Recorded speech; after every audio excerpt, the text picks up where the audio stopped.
Hello and welcome to the We Are Makers podcast. We're Kate and Jack Lenny, a husband and wife team, sharing the stories of makers from around the world. We travel to the makers' workshops, studios and sheds to bring you honest conversations with the people behind the craft, right where the making happens. This podcast is an extension of our quarterly print magazine, our original project born in 2020 from a love of craft and the need to champion makers beyond the digital world. This podcast is a true labour of love, and if you enjoy what we do, there's a few ways in which you can support us. First, subscribe to our quarterly magazine. It's beautifully printed and delivered straight to your door every February, May, August and November, and it's what makes everything we do possible. You can also follow this podcast, leave a review, or if you fancy, buy us a coffee to help us going on those long travel days.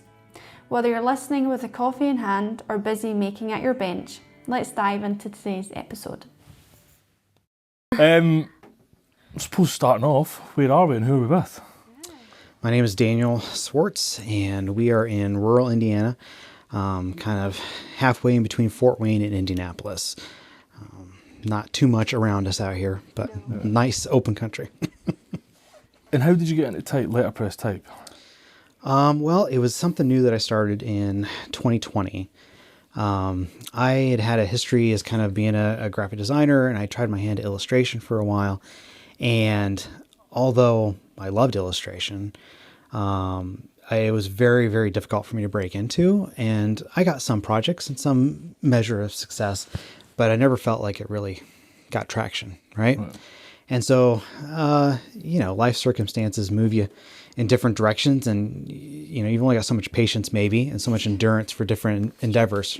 Yeah. And so I was kind of starting to lean more toward graphic design, and I was teaching that at the time, and I was really liking the ideas of structure and the history that went into it and all the different relationships, right? And I love art history, and I love looking at the history of illustration and how it progresses over the time, like the lineage of like people that taught who and went to school where and all that. But I felt like there was something different that I was kind of grabbing onto in graphic design. Cool. And it felt like something that was maybe easier for students sometimes to latch onto and to understand and be able to build structures and ideas to make good design. So I started like finding this new passion for it. And I worked as a designer for a little while and did some freelance stuff, but really started falling in love with it. And then I started seeing things on type design. And I thought this was really interesting and really learning the details of what makes a font or a typeface work and the relationships and how they're crafted. And that was like this really complex visual problem. Mm-hmm. And that led me into like really loving typography to a new level. Well, 2020 came along and we had a sudden change of path, and I needed something new to do. And I transitioned to being a stay-at-home dad, and my wife went back to work, which was great. But I needed something else to do. And I had been kind of thinking, for a while in the back of my head, like, if I need to restart my life, my career, my creative career, like this letterpress thing seems pretty cool. I like the history of it. I like the tactileness, the printingness of it. And so I was already kind of like dreaming maybe even that direction, but never seriously, just watching YouTube videos and thinking about workshops and reading about it. But all of a sudden in 2020, I had a bunch of time on my hands and I didn't know what to do with it really. And I made a print where I carved these giant letters out of linoleum. Here, I'll grab you one. So I found an old historic specimen. Nice. And I traced it and I carved them, and it was a great way to take care of like angst and frustration of what was happening in the world. Yeah. Mm-hmm. And I made a giant print and I posted it on Instagram, and people bought it. And I was just like kind of blown away because I did not have a very large account at the time. Was it local people or was it? It was people I had connections to from over the years that I had kind of started building this thing in 2019.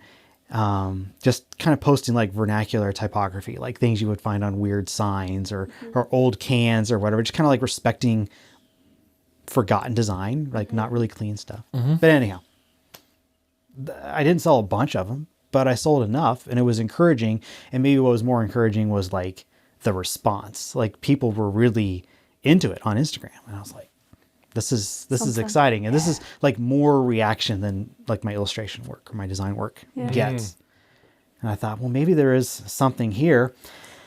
And so we sold some of those, and then an old friend was an art teacher, and he had a garage and a barn just like floor to ceiling with old equipment and materials and all kinds of stuff.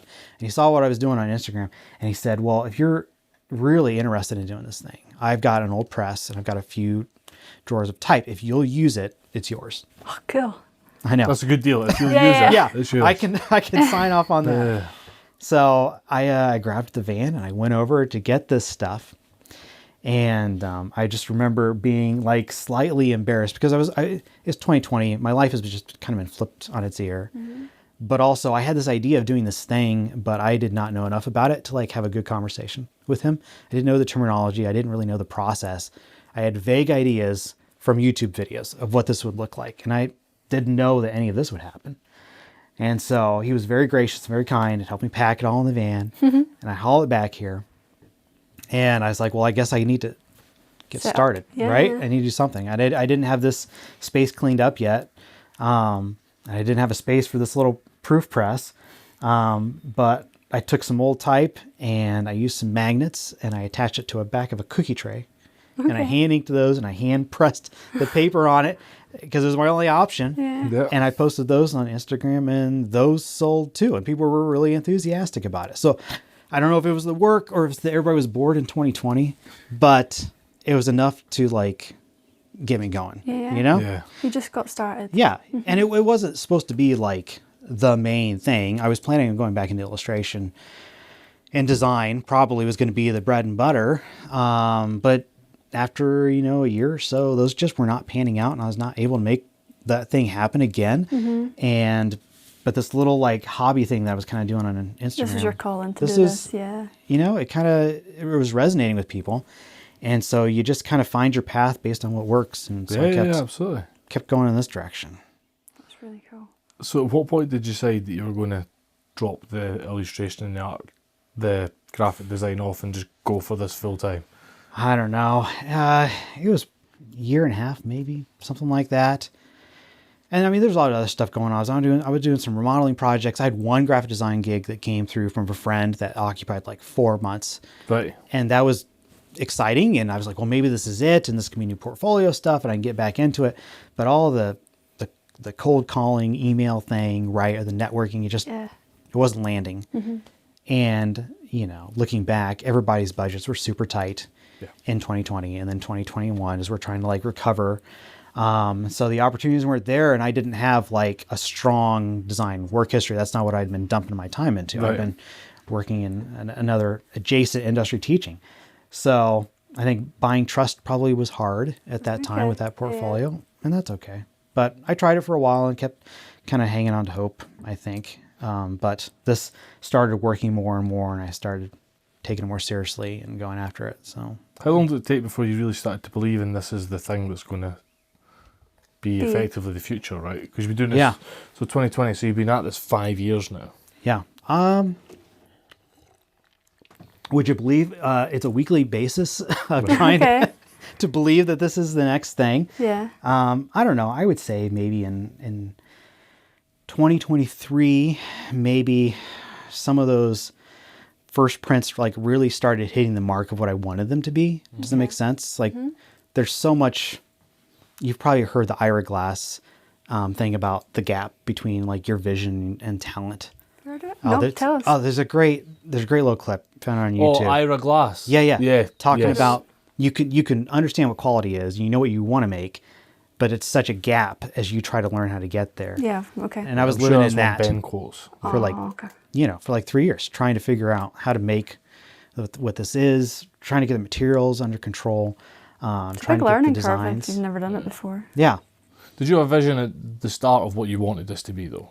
Like, were you chasing a set vision, or was it just chasing doing the next sprint? Just doing what's in front of you, finding what works and then going after that. And I would love to say there was some great grand vision, right? But it was very much stumbling forward, failing forward, right? And a lot to be said for that. I think everyone wants a plan now, but few and far between does a plan actually pan out. So why have one, right? Yeah. We definitely are big planners. Well, we talked about this yesterday about planning. What did Jordan say? Something about planning doesn't matter. Yeah, planning doesn't matter as much as you think it does. Yeah. Mm. You know. You end up just, the doing part is the hard bit. Yeah. You're obviously interested in the history of it all. Yeah. From the start, you mentioned that early on. Was it the history or the art side of it that drove you more, or the design side of it? Like, what was it about? I suppose the first question really is, what was it about the history that? Well, I mean, I like the idea of keeping old processes alive and not letting them be lost to time, right? And I love digital tools. Like, I've designed digitally, and vector illustration is so great, and you can resize stuff and undo and redo as many times as you want. And that's all tremendous and way more, profitable in some ways. But I also, kind of at the end of my illustration journey, I was getting really into handmade and accidental elements and texture and dry brushing, because I was very influenced by mid-century illustrators who were working in gouache and airbrush and sponge painting and all this kind of stuff. And I liked that it was controlled but uncontrolled. Okay. And so that happened because of that period of time, right? Because they didn't have the other options. Yeah. And I think I was getting there, and finding that respect for the craft of it, to the point where I was faking accidents digitally, which is cool. And it's great we can do that. But at the same time, I'm if these are my heroes, or these are the people I'm looking at, I want to try and do it for real like they did, right? Yeah, kind of follow in their footsteps. And, there's something about this, this was a really, this was the way we did printing, basically from 1450 with Gutenberg up until the 90s, basically, when the computers kind of pushed everything all out, I have some type from a local shop that was gifted to me that closed, I think, in the 90s, and they were still doing production stuff, Really? Yeah, that's cool. Posters and stuff around here. Yeah. Oh, cool. But the need wasn't there anymore for this stuff, and a lot of shops just kind of pushed it into the back rooms and whatnot, and computers are faster and more forgiving and more profitable, and I 100% get that. That's why we need craftspeople like you that just keep it going somehow. Yeah. Just right? in a small shop. Yeah. Yeah, I think you raised a good point as well. You still love all that other stuff. Because we do. I work on CAD systems every day. We work on, digital systems every day to produce the magazine. You can still love the traditional thing without bashing on the modern thing. Yes. They can coexist. It's just that balance, isn't it? Because it's not a one or the other choice, is it? Yeah, Both can definitely exist. And I think they can feed each other too. And that's partially what I try to do with my own process and what I show. The little bit I do on Instagram or Facebook or whatever is, I draft a lot of these designs digitally first to figure it out. Yep, and so I can use digital tools, and I can show the relationship of using the digital tools to plan out all of this. And that can kind of be the aid that makes this happen well. So they can coexist. And, there's plenty of times where I'll design something and I try to make a lockup or a design, and it doesn't quite work like it does in the computer. And so then there's adaptation, right? Because this is a different medium than digital. And so you kind of respond to that. And I think they can coexist, hopefully, right? Do you think that's something that I'm thinking of anyone listening to this now that wants to get into letterpress, that more letterpress people could take on board? There is definitely a world you can do both. Do the digital thing to proof things. A lot of people rephrase the question for me. Sorry. A lot of people that would be listening to this are thinking I want to be into letterpress. I need to do everything with letterpress. You've clearly found a way to make both of them work and work well to push it forward as a business. Is that something that you think's kind of crucial to making this work as a business in the modern day? I would think so. Just because I don't really do a whole lot of client work or stuff for other people. But when I do, they want to see something ahead of time before they commit to real ink and real paper. And they're used to that digital experience, that digital workflow. And so that allows me to do it. And I'm used to it too. That's why I love, being able to craft these digitally. There's one example I use in presentations of this Create Without Fear design that I did a few years ago. And the mock-up has, 20 some different versions where I'm playing with different fonts or different arrangements, or the background image changes, or nudging all this stuff. And so I can play freely without any consequence, trying to find what design works. And, that's the world I've kind of been in, as a digital maker, having that flexibility, so I can have it before I get to this. Does that make sense? Yeah. Right. No, for sure. Presumably to do that same playing strictly traditionally letterpress wise would just be time intensive in a big way. I would think so. Yeah. And you'd have to, have the budget to afford that, right? To be able to build that kind of time in for like so many iterations and proofs and whatever. And I think, I think the digital age feeds our perfectionism as well, right? It kind of, we want things to be absolutely perfect. Yeah, we do. If I had to rewind the clock, 100 some years, the perfection level was probably not there because you just need to get it on paper and out the door and do the next job, right? So I totally agree with that. Do you think that's why people are coming back to crafts? Because it's that the perfection thing definitely is. Do this. Oh, Definitely is the. Bless you. Well, it's definitely there. It's very much the digital fingerprint. Effectively, is the perfectly crisp. And yeah. are you noticing a pushback against that here, or maybe it's not a pushback? Maybe it's more just an appreciation. I think for appreciation. Yeah. Yeah. Letterpress, real paintings, ceramics, has a human touch, has an imperfection to it, has that humanness to it, right? Yeah. I like to tell a little story.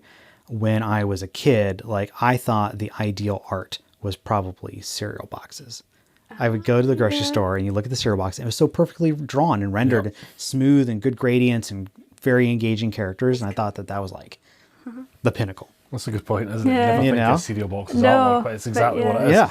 And I would be so frustrated as a kid because I couldn't make my markers and crayons do those things, And I think that imperfect processes allow us to be imperfect and allow us to be more creative and free with making stuff because we don't have those impossible standards that digital maybe puts in front of us, right? Yes. Yeah. Is there also a world where the limitations allow us to kind of get on with it with letterpress? Like you have some very clear limitations within putting stuff together. Yeah. It's like the old adage of if you're concept sketching in industrial design, there's a technique where you start on a newspaper. So you're not starting on a blank sheet because you've no rules on a blank sheet. Do what you want, right? Do you think that those restrictions are what kind of guides the art, or is it your job as a letterpress artist to push those restrictions?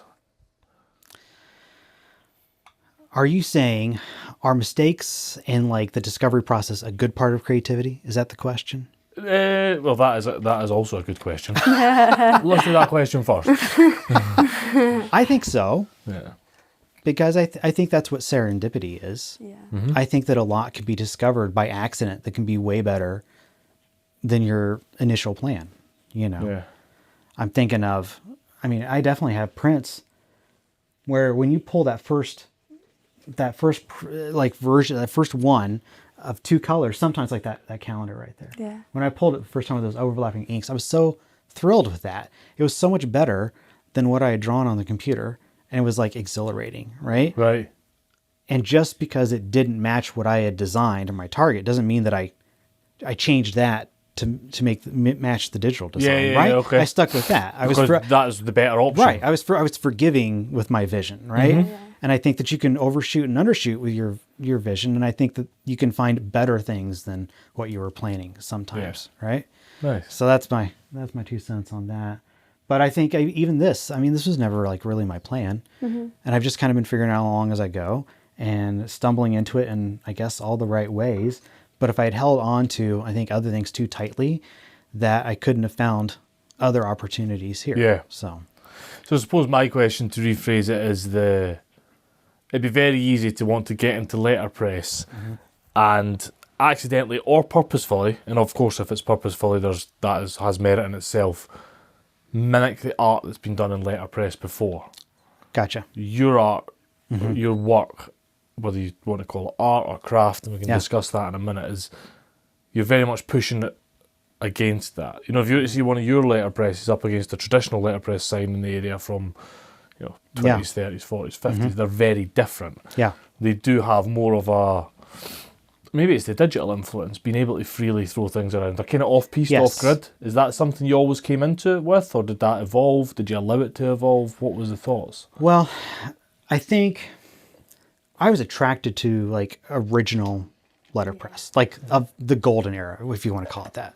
Stuff that was all manually done. I liked the look, and I liked the roughness, the imperfection of it. But I think that it was my history as a digital designer that kind of led here. Because initially I was looking at the old stuff, and I was looking like Hatch Show Print, because I love what they're doing, but it's largely historically informed. Yes. Right? And I think that I came at it differently, coming from a position where we've kind of talked about there's that endless play element, that idea of combining things. I was thinking more about things maybe as in digital layers than I was as in like physical things. Okay. Does that make sense? And I think historically, traditional letterpress, you have to think of the thing first. How do I make the thing craft this? I'm coming kind of from the different direction. Like, well, this is the design I want to do. How can I manipulate this to make that thing? There's two very different schools of thinking, isn't it? Like, I think so. again, go back to product design. In many situations, you have to think about how the thing's going to be made, because you're typically designing for a specific manufacturer, etc. The true freedom is designing the thing first and then working it out, right? That's the fun bit. With that in mind, how do you go about out with the digital, and talk us through the actual letterpress side of it? You've obviously got your digital print, and we talked earlier a little bit about, leveling things up, and you're using vintage fonts for vintage. I don't want to use that in a sort of overused colloquialism that it is at the minute, but it's historic fonts. It's all found fonts. Does that present you with more challenges, or do you think that challenge is the art? It definitely presents challenges that I wasn't necessarily used to, right? Because as a digital designer, you can just buy infinite number of fonts, right? Or use free type. And so your canvas is kind of unlimited when it comes to your typography. And part of learning to do this well, I think, is how far can I stretch the fonts that I have on hand, or the things that I can get a hold of, to make stuff that feels contemporary but uses the antique stuff. I actually saw another designer, she posted something this morning of this boiled peanuts bag that I really loved. And I recognized the fonts. I have one of them, and I recognize the other one as being like this other antique, kind of like late 19th century stuff. And I never thought about that pairing before, but it was so engaging and so interesting. And that kind of lights the fire for me, of finding ways to take these things that were designed 100 years ago. Yeah, right. And present them in a new light, give them new life beyond just a wanted poster, right? Something like that, right? I can imagine a lot of the fonts are from probably wanted posters. Is there an amount of that you do? Is that must be quite an interesting thing, like trying to work out what the fonts were used from, like where did they come from? Yeah. Because presumably different printers, different manufacturers all had different fonts or different... You think about, like say governmental letters, they're all set in certain fonts, or different brands have different fonts. Now I think about us, we've got a very specific font, all the font in the magazine's one font, the fonts for the titles are another font, and as a graphic designer, you've got a set of font sets. Right. A graphic designer would be way better versed in having this conversation than I. But there must be something quite interesting about trying to work out where they came from that could equally inform the design. Do you ever chase that down? I try to, but it's hard to know where this stuff comes from. Yeah. So much of it is there's no, list of owners or whatever that come with it, like with an antique or something, right? You just find something on eBay or whatever, and you purchase it, and it came from the same garage sale basically as a piece of Tupperware, and it is what it is, right? There are some ways to identify type. So I forget what the year they started, but this has been going on a long time. But the letter A would often have a stamp on the side of it from the maker. Right. And that would tell you manufacturer and also kind of a rough period of time, like when it was crafted. Okay. So that can give you some indication, provenance, where it came from. And there's a great book out there that has some examples of those that can help you date things. And they even can look at like the wear patterns on the back of the type, because when they were ground down to height, different companies were using different kinds of sanders essentially, and it would create different wear patterns. And so you could look at that on the back and say, this came from this company or that company at a certain time. It's pretty cool stuff. But it's pretty forensic at that point. Yeah, right. Like, yeah. There was one his name is escaping me right now, but I had one that I was always curious about, so I sent him an example, and he was able to give me kind of like a rough idea of like where it came from, and that's pretty cool. Yeah. You know, to trace it back and think about how many other generations of printers may have used these same letters, and they're still ticking away, right? They're still doing their well thing. Made. Yeah. Well made. I think about that for a lot of crafts, especially tools and the Heidelberg press. Is it Heidelberg or Heidelberg? Yeah, the presses that D&D Letterpress used. You think, what's been printed on these throughout time? Oh yeah. Like, every piece of really important documents been printed at some point. Has it passed through your press there? Yeah. Like, has Isn't some that funny to think about? litigation passed through that's changed the face of the country? You know, it's like letterpresses are no joke. Yeah. When you think about the history of it, and I mean, I think one of the earliest books ever reproduced was the Bible, right? Like, Right. And there was the whole thing, priests were the only people to have the Bible, and then it makes it mass manufactured. Like, printing presses historically are a huge thing, and now we view them as an artistic thing, as like a super niche thing. They've kind of lost. Well, they've just evolved, haven't they? Like, I think about the presses that we print our magazine on. They're obviously slightly, a little bit different. Yeah. But to all intents and purposes, not that different. They're big sheets of aluminium that's got loads of perforated holes in it, and it presses ink through it. Yeah. Like, it's not that different. Yeah. In many ways, isn't it? It's still ink getting pressed through a thing. Artist or craft person? Me? Yeah. I would have to say I'm more of an artist than a craftsperson. I see some of the stuff that other people print and make, and I am just like astounded at the quality and how under control it is and how like flawless it is. Okay. Is that a time served thing, though, or is because they could be doing that for 30 years or something? Yeah. Right. And I'm kind of new to the game. Yeah. But although I admire what they're doing, it's not always my goal. I think I'm a little more interested in the bigger picture of what the design is, and I don't mind the imperfections and every little print along the way. And I think that's probably what makes me lean a little more toward being an artist than a craftsman. Yeah. I'm still trying to learn how to do it well, the craft, right? All the techniques, the tools to go along with it. But I think I'm much more interested in the bigger picture and maybe some of the messages than I am like the exact execution of each little print. I'm still trying to work out like how I classify a craft person and an art, because we speak to so many different, and in some ways it's maybe harder for us to define exactly which is which because we speak to so many different options, right? But I'm kind of on that where you are, like the technicality is the crafts part of it, the output. This is read and write said it really. Write and read said it really well yesterday. It's like, what are you trying to say? And I'm really on with. I think he's surmised it best for myself. Yeah, it's like what you're trying to say, and the output, the aesthetic output, is the art side, and the technicality of it is the craft side. So I think I'm kind of aligned with you. That's definitely the route I'm following at the minute. If that makes sense. and like your customers, like, is it like,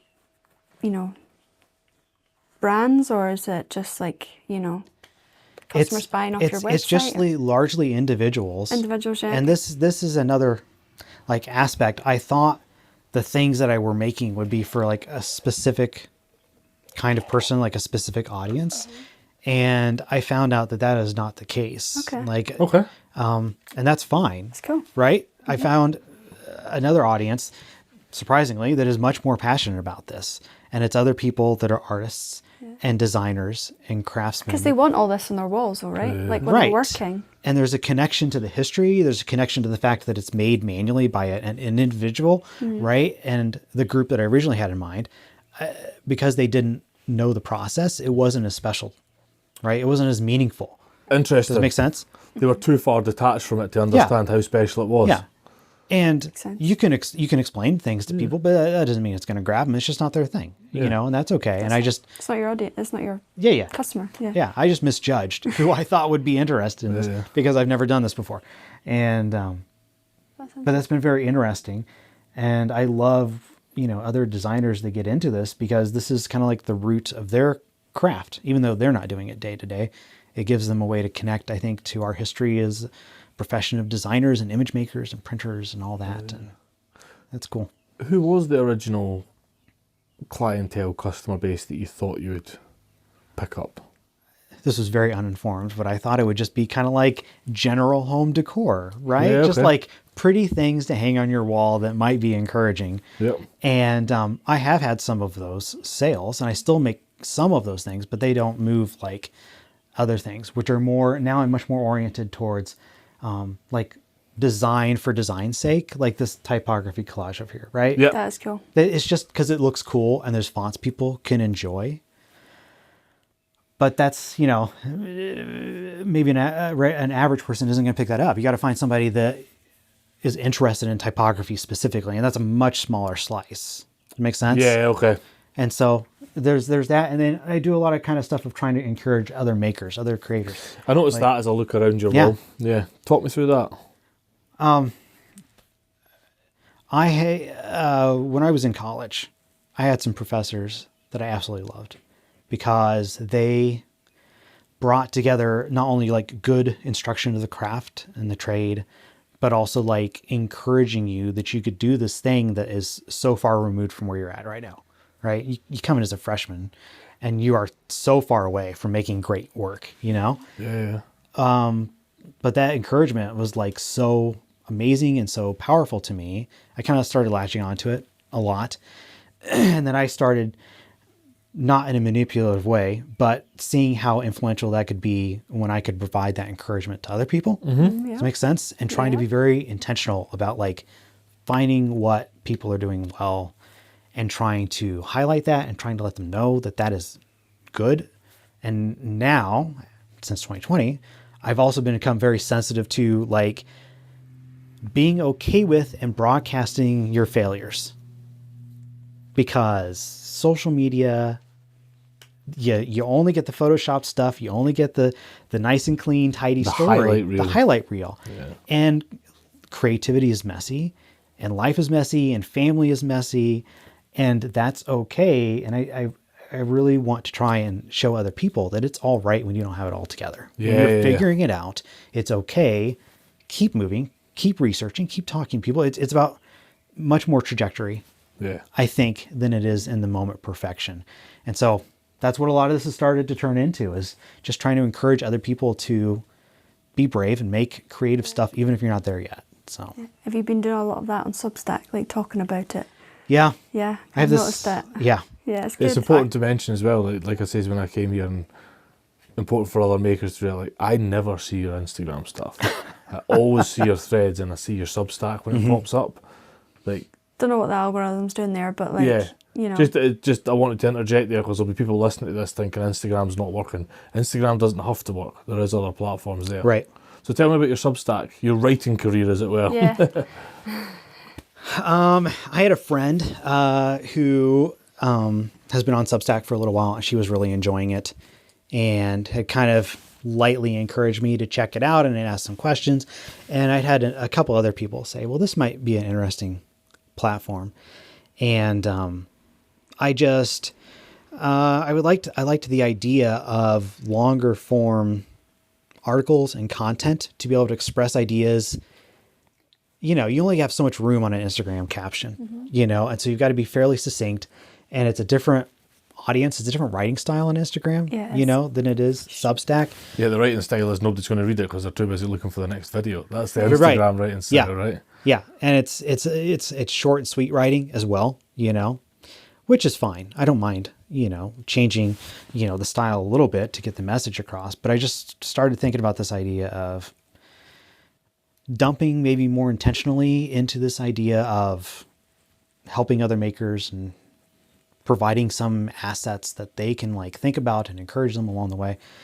So I haven't found the audience there yet, right? I've only been on for a few weeks, but I like the idea, and just not sure how to find like new makers yet, new creators, people that are just trying things, right? Yeah, we've got our subs. So we've also got a Beehive newsletter, which when an edition sells out, so we've got a Monday on wearemakers.info. We've got a Monday short form of all the stories that we've featured over years. Like we shorten them right down into like a 3-minute read newsletter, and that's automated. It goes out every Monday. Some of our favourite ones, and then you can read when the magazine sells out. You can read the full story. It's behind the paywall. Yeah, you know, still we make something from it, not a lot, but it's enough to kind of keep all this moving. It's basically the money from that is what helps travel and pay for the podcast.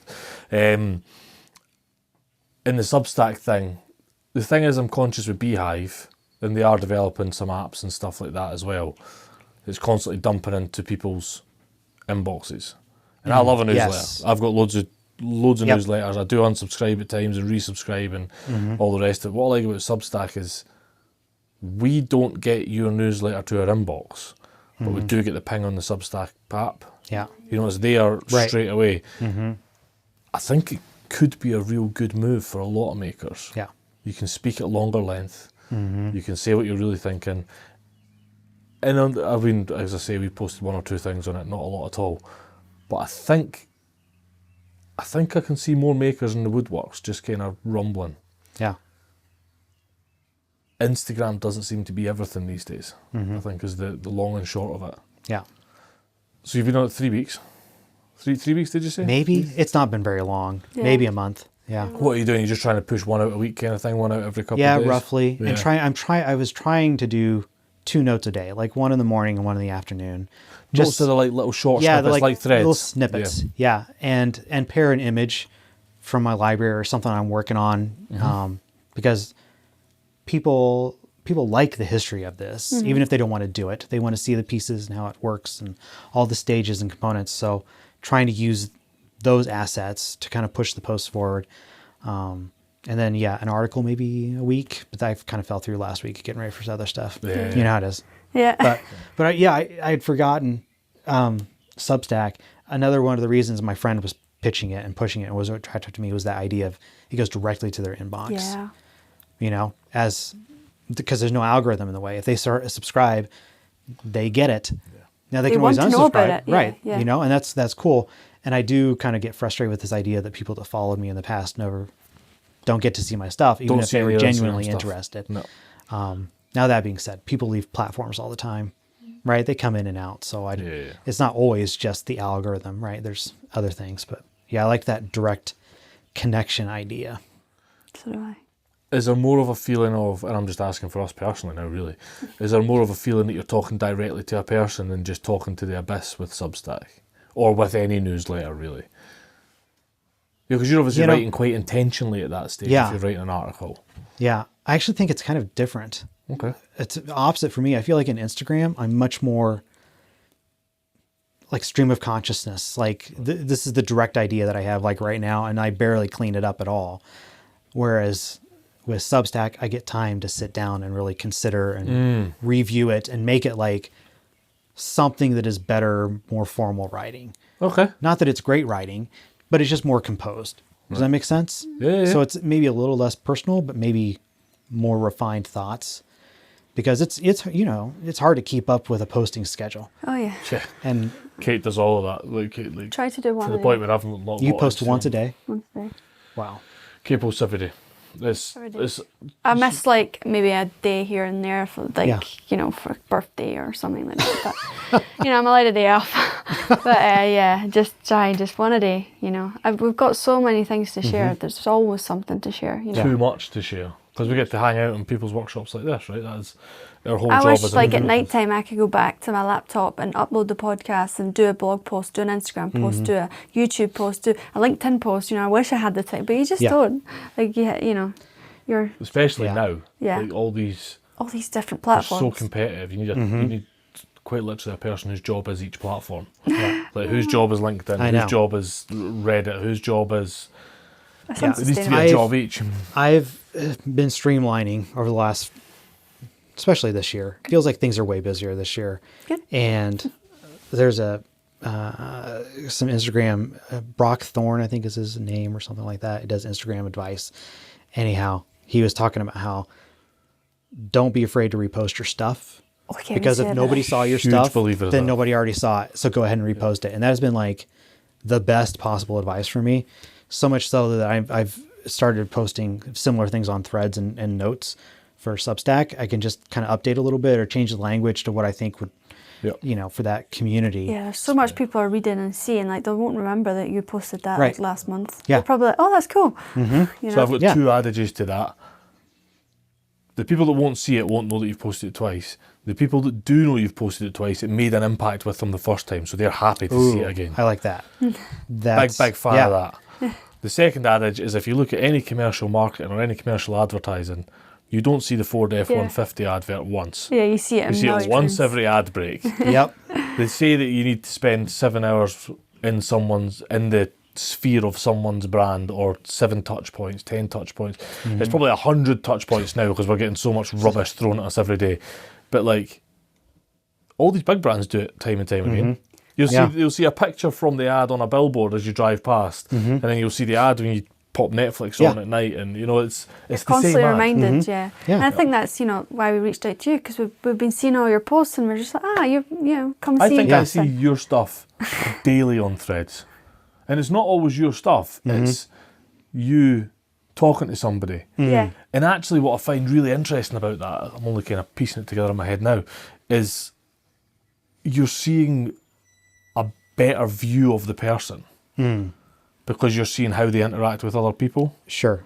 On Threads and it's like peeking into conversations. You're very into public encouraging. conversations, You're right? Eavesdropping kind of thing, which is quite interesting in itself.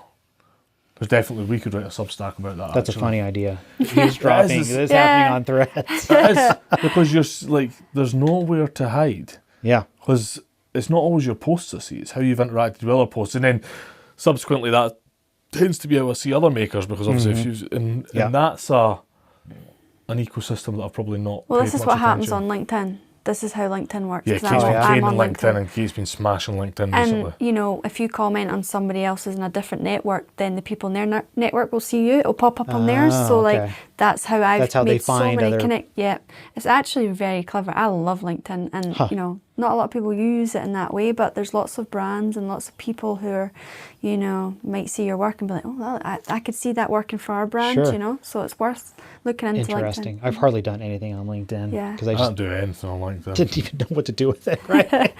My LinkedIn notifications. I'm looking for a job, so. I have to say, it's like sometimes the first app that open up in the morning while on Instagram, purely from a sense of like, I look for brands and things like that and how they could help the maker community. So I'm always showing up on there.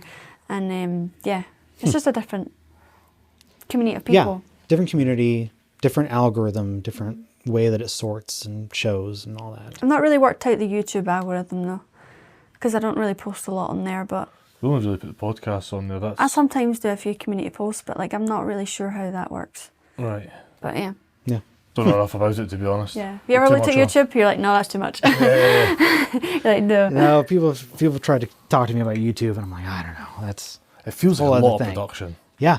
Like a lot of production. I feel good that I do like a reel once a week, right? That's kind of as much patience as I have for video right now. Yeah. I know what you mean. What about the in-person community around here in Indiana? How's the in-person community around here for you?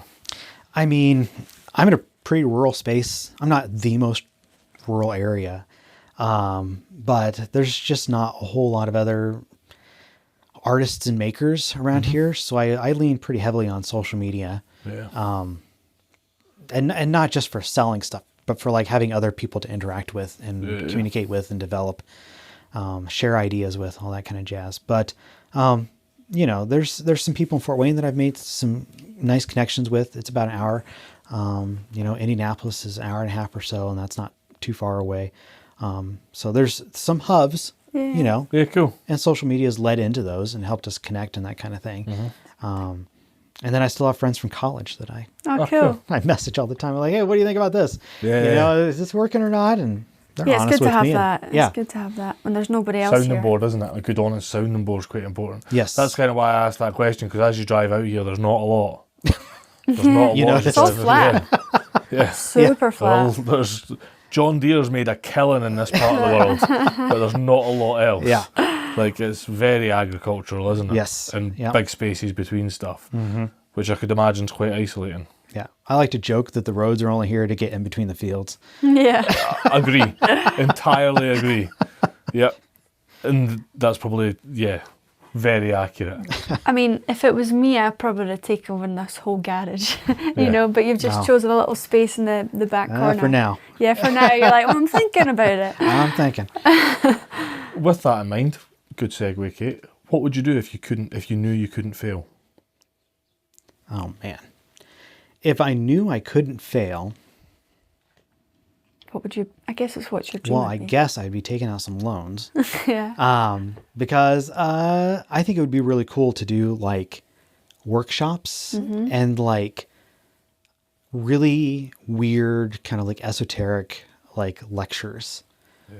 You know, I've got, I just saw a presentation at the Indie Design Week about like the development and change of different logos from like Indianapolis, like governmental agencies over time. And it was Okay. cool, like watching like what was happening in the 60s and then the 80s How and they then, change. yeah, the 2000s. And like, that was really interesting to me. That'd be cool to, Be interesting. Yeah, that would be interesting because it's not just someone changing a logo to increase sales. It's a government logo. yeah. What's the government trying to say that it's having to change its logo? Yeah.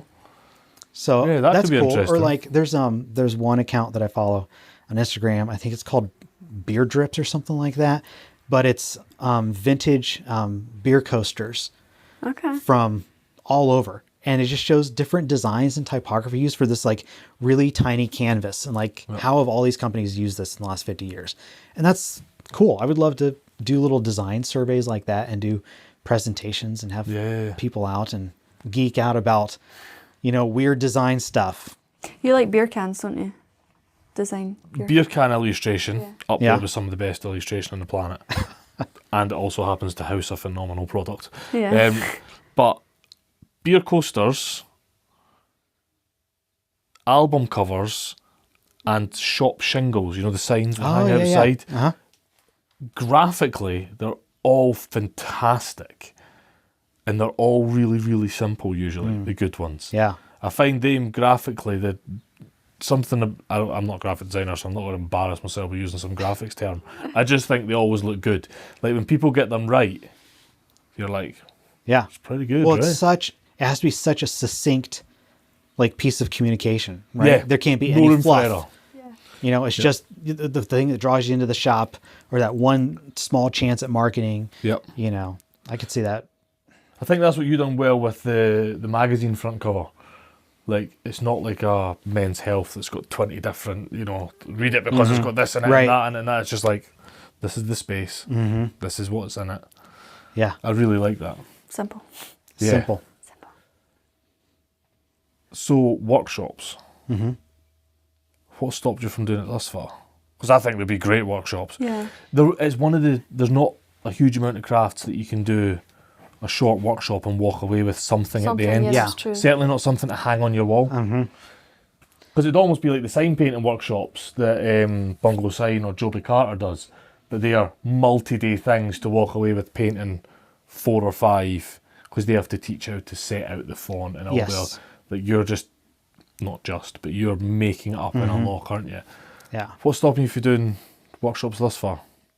Probably location. Yeah. Finding enough density of people to get together to fair. do things. So you've got that good creative friction, that community, right? You should get a wee trailer and set like a little Oh, insect. Kate. Yeah. That's a great idea. Yeah. Hop that'd be- around to different Yeah. towns. That'd That's be a fun cool. idea. Yeah. That is a good That's idea. what I would do. Like having a really cool trailer and like people can come in and just like do a little workshop maybe, I don't know, an hour, just I Go to think like Yeah. county fairs and stuff and just, that'd be cool. That's a cool idea. That's a good idea. there you go. Thank you. Write a Substack about that. and There see we how go. many people sign up. I'll credit you. That's it. You could trailer this. You could it's a really good point. You can take your craft to people Yeah. That's true. Yeah, if they can't come to you, if take they it to can't them. come to you. I have one workshop that I've done. I got a small grant through the Indiana Arts Commission to do Nice. these Lego printing things, and I took them to rural libraries in our area, like roughly about an hour's drive. And then kids could like make different designs, and then we ink them and they print them. And so it's like this, but with modular Legos. And that was super cool. And I've done it a couple times with adults, and that's very fun. So I've done something like that, and it's kind of, you know, got my appetite maybe for doing something like that. And it's not a trailer yet, but does it scratch that teaching itch? a little bit, you know, without the grading, right? You just get to do the, just get to do the fun part of showing what it could do something cool, and they get to make it in front of them, and it's fun stuff. Have you got any other projects in the back burner that you want to share? Any other that are like, these ones are coming out soon? I do have a project that I'm going to do in June. Do you want me to get, I got some type. Do you want me to show it to you? Yeah, absolutely. I found this. I've never seen this before.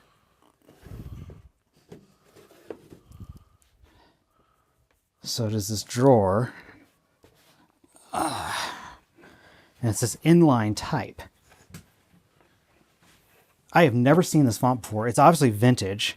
But not only is it interesting that it's got this inline thing, but these are in multiple widths. So like in modern font design, you can have 2/8. They're taking up different amounts of space, right? Or like the 6 is in 2 widths, or in the 9, whatever it is, there's 3 widths. And so the fact that this has multiple widths, all the same weight, and all these characters, really quite a cool find. So I'm going to do all. They've never been printed on before. They're very, very clean. Yeah, it's cool. Yeah, so you find the weirdest stuff sometimes, but I think we're going to do all kinds of different colors, different kind of gradients, different kinds of just featuring like the typography of numbers, and then maybe a couple like prints that are just purely typographically focused. Yeah. You know, it's not a message, it's not, doesn't mean anything. Kind of thing. Yeah, it's just appreciating form and appreciating fonts, so. Where'd you find them? eBay. Yeah, just... You know, I'm on there a couple times a day because stuff goes fast. So I have a couple keywords, so I'm always looking for stuff. And if I find something like really unique, you know, you grab it because you may never see that thing again. So. Yeah, we talked about this at the start, didn't we? Like, Yep. Just grabbing it whilst you can see Grab it while you can, even if it's maybe not the right financial time to do it. You just got to, right? Yeah, you got to watch your dollars. But I can imagine. Hopefully that's going to be June's big project. Outside some other things. That'd be cool. Yeah. And still you would do that just for commerce's sake, just to sell to people, not as a... Yeah.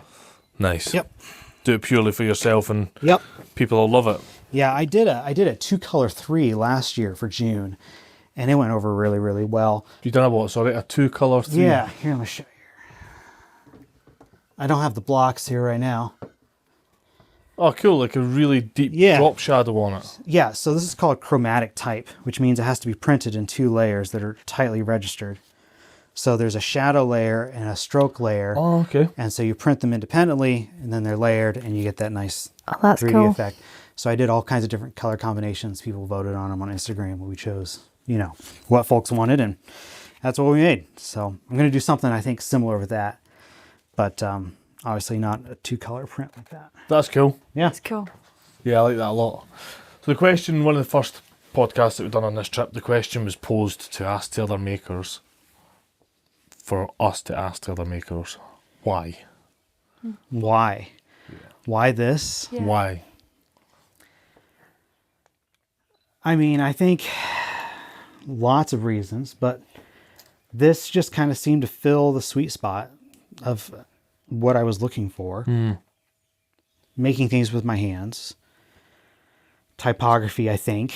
But also like something that allowed me to be, you know, kind of casually academic. Stay curious, right? Because there's so much for me to learn about this. This is all very new to me. So I think you're learning every day. I think all those things kind of like fell together, and like we talked about earlier, it's just the thing that was in front of me. It's just whatever was working then, kind of go after that.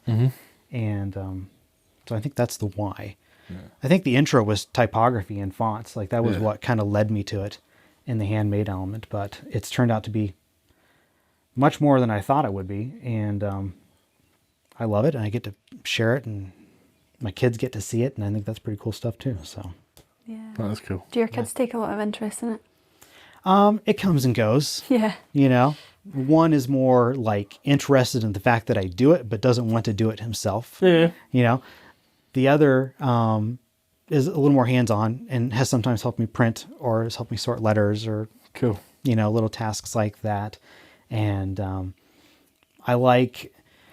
I never try to influence them like directly, like with the art that they're making, but Yep. I see it popping out like this awareness of fonts and typography in their conversation. And like the drawings that they make have like a poster-esque Yeah. presence to them, which Yeah, I think okay. is informed by them seeing these things that I make. Yeah.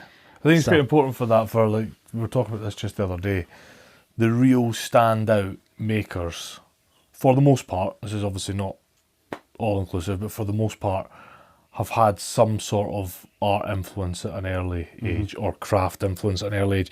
They don't necessarily do, or it's maybe not been a parent, it might have been, you know, somebody literally just down the road, but they've just seen it happening Yeah. and they've been aware that something like that exists. Whereas many people are just completely unaware of that, Yeah. that exists. Yeah. Or would never imagine that we are common and that we could do something like that. Yeah. Right? Because I think most of us don't think we're particularly special and we could do something creative or big or, you know, whatever. And I think seeing someone local and actually knowing that person like opens this gate of, well, I could be an artist possible. or I could be a painter or I could do ceramics or if they can do it, I know this person, they're real, you know. Yeah, they're a real person. It's not on Connection, Instagram. Yeah. You know, it's Yeah. not a reel that's been, you know, professionally edited and all the quick cuts and all that. It's a real person. So, And seeing that, presumably we see the real person as well, there's always things you're going to have in common with them. Like whether there's someone that lives in the same town, brought up in the same town, you know, whatever it is, it's just there's a commonality there, isn't there? yes. And I like that. I'm very conscious of time because you have got kids to get. Okay? Yeah, last question. What Yeah. advice would you give your younger self? My younger self. Yeah. I've talked about this in other venues, right? But I think lose the perfectionism. Like I think it can be such a great tool to help you figure out what your goals are and what you want to do, and it helps you identify what you're not good at and where you're falling short. But at the same time, it can just be like the worst, right? And it's always telling you that you're not good enough. And so finding a way to lose that Yeah. in a productive way, right? Because you still have to identify work that is better than you. You have to identify what the path is in front of you that you want to do next, but you can't let it like destroy you. Yeah. Find a way for it to be inspiring and not, you're not good enough. You can't post yet. You can't try this thing. You can't show anyone, you know, not get rid of the shame element, right? I Like like that. perfectionism. So Great. This is a really good way to put it. Get rid of the shame element of perfectionism, because I personally find striving for perfectionism is a really good thing. But there is definitely a holdback in it, and it is exactly that. It's the shame element of Yeah. it that's the holdback. Because actually it's the pursuit of perfectionism that's the important bit, not the perfectionism bit. yeah, the pursuit of it. Yeah. I like that. Brilliant. Well, thank you Thank so you so much. much. I'm so Like, glad we you were could driving place it. through the area. I know we dropped it on you super last minute. No. It's a really good, for other makers listening, it's a really, us even being here in Indiana, 4,500 miles away from home, is a really good example how, I'm going to go back to the threads thing as well. Obviously, nobody's defined by their social media presence, but that is a very transparent app where you can see all the conversations people are having, and I was just like, this guy sounds like a nice, interesting guy.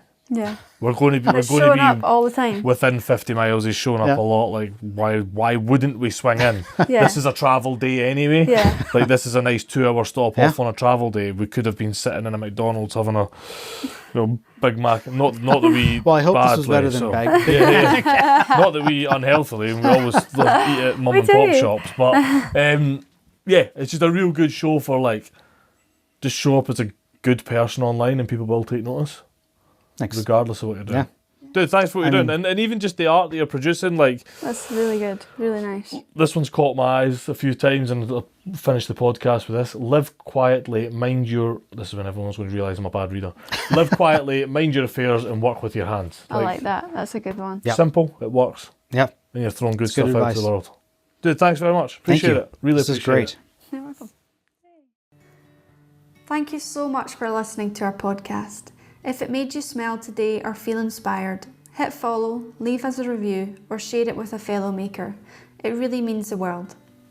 If you'd like to support what we do even more, you can subscribe to our quarterly print magazine, where you'll find even more maker stories in every edition. We'd also like to share that we're working on the We Are Makers grant. Once we reach 2,500 magazine subscribers, we'll be giving 11% of all our subscriptions directly to makers to help fund tools, travel, photo shoots, or anything that moves their craft forward. Find the link to all of this in our show notes. We'll see you soon, wherever the next story takes us.